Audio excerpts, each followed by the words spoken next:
It has been about a year now since I started and then left. It did not stop out of fear. It actually stopped because I didn't really feel like I had a direction for this channel. You know, I'm not the first person to experience loss. I know that. I am not the youngest person to plan a funeral. I'm not the only person. And so I didn't think that I had anything new to say. But over the course of this year, I've had a couple of friends who have either lost someone or have had someone they know lose someone, and they've come to me and I've been able to help them understand how to speak to that person or understand why that person is saying certain things that they're saying, or or just help them through their process. There's been a lot of positive feedback in that, and I realized that maybe I'm not the first to say something, but perhaps how I say it might help certain people understand it better than others. If that's you, then this is for you. So let's get a little more vulnerable pieces of the puzzle. I wasn't entirely sure that I was going to make it to the end of 2017. And when I realized that December hit and my birthday came and I was a whole nother year older, I realized that I needed to change something.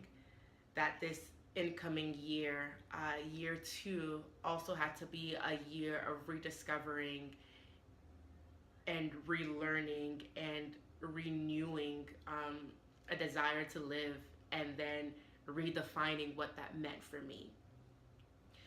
And the first thing was that I didn't want to just cope anymore. Just coping was not working for me. Just trying to manage the surviving of not having my mom anymore. And I realized that what I really wanted to learn how to do was to thrive with my grief. I know that I have what it takes to become the woman that my mother knew me to be. And right now, this last year at least, I was not anywhere near becoming her. So I've been taking steps, I've been doing research, I've been trying to find resources to help myself, and that is just what I want to bring to you. Bring that to you, also bring the thoughts that I have. I want people who are grieving to realize that they're not alone. Grief is almost like a taboo thing in our community or in our society, and first off, grief is just the response to loss. It's loss, for me, it's losing a person, but it's a response to any major loss in your life. So a relationship, like the end of a relationship is a loss.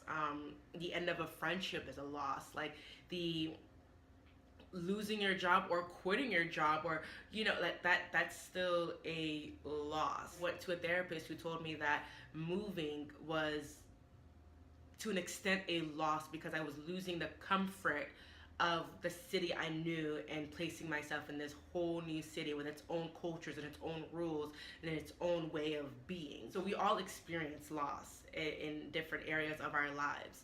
And so I don't want to just know how to cope with that loss. I want to know how to thrive with that loss.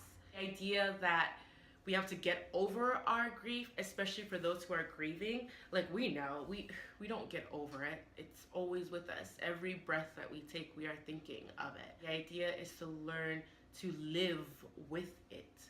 At least that is what I am learning will work for me. And if that's something that you think will work for you, then that is what I'm trying to bring to the table. I am not a therapist. I am not a licensed professional or anything like that. I'm just a 20-something-year-old girl who lost her mother at the most vital place in her life, and is learning to manage that and to still develop and become. We have to keep going. My mother's last words to me were, "Go on. You have to." And I know that that meant that she wanted me to live a good life, a happy life. And that's what they want for us, to carry forward. And so my hope is that I help you get there while I'm trying to get there myself. I'm still learning, and I simply just want to share what it is that I'm learning. I'm trying to make my pain be someone else's hope. And I think that that is the most fearless thing I could offer to the world. So we embark on this journey, guys. I'll see you next time.